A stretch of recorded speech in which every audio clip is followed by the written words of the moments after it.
Hi, everybody. Welcome back to another midweek moment. You know, one of the things that people say when they first step foot into our church is to look around and comment, your stained glass windows in here are gorgeous. And it's so true. I love the stained glass windows of our church. And I just love the concept of stained glass. Stained glass goes all the way back to the 4th century when we first started building churches and cathedrals and basilicas. And it was a way of telling the story of the scriptures. Even for somebody who couldn't yet read these stories, that they could walk into a church building and they could look around and they would know the story of who God was and his love for us. But on another level, think about what stained glass does. It takes a variety of colors, and when they come in contact with a light source, they shine in all of their glory. And who is that light source? It's God. And I believe that you and I are stained glass windows. We, as we come in contact with God as our light source, we are to shine his glory so that others can see and know his story. Jesus Christ describes himself as the light that has come into this dark world. And then he turns around and he says, so now you let your light shine so that other people can see your good deeds and they can praise, they can give glory to God. But you know, there are some stained glass windows that have been removed from their light source. And so they no longer shine in all of their glory. We've had one of them here at St. John's for over the last 25 years. You see, in 1995, we put on a much needed addition.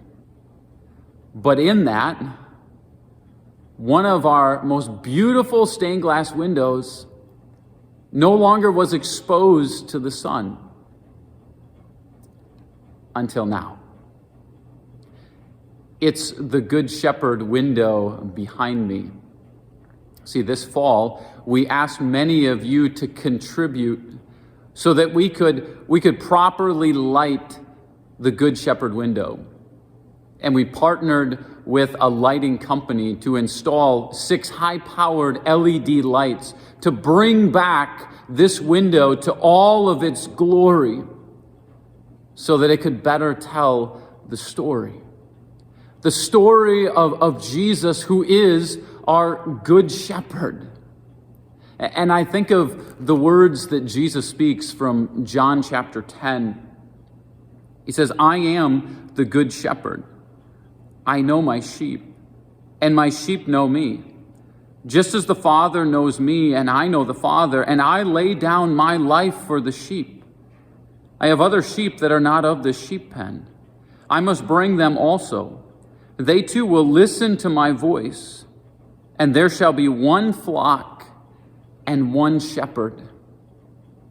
And so you think about, what does it mean for Jesus to be our Good Shepherd? It means, number one, that he knows our needs. It means, number two, he's willing to lay down his life. And it means, number three, that he wants to welcome in others who have wandered away from the faith.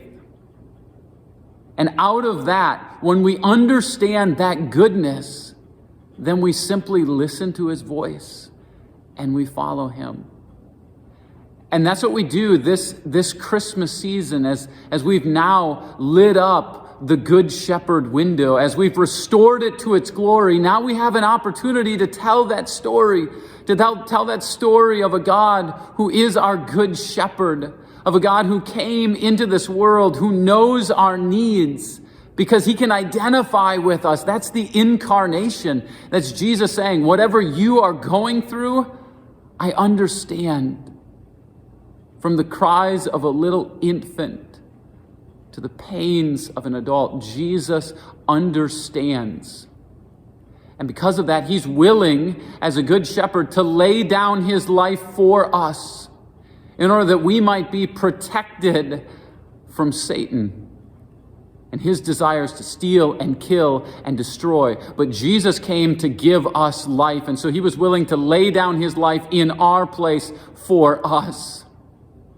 And he wants that love not only to be known by us, but he wants to welcome others in who have wandered away. And I believe we have an incredible opportunity this Christmas, as we have relit this stained glass window, to tell that story, to welcome in those who have wandered away. Maybe they've wandered away from our church. Maybe it's been a long time since they've stepped foot in our building. Or maybe it's somebody else in your family or a neighbor next to you, and you have the opportunity to invite them here to St. John's so that they can know the love of Jesus as their good shepherd, so that they can listen to his voice. So I feel so incredibly blessed to be a part of leading you this Christmas season, of understanding that you and I, we are meant to be stained glass stories. Our lives are meant to witness to his glory. So, to all of you who contributed to the lighting of our stained glass window, thank you. Thank you for helping us to shed new light on who God is, on who Jesus is as our good shepherd. Have a wonderful week, and I'll see you again next time.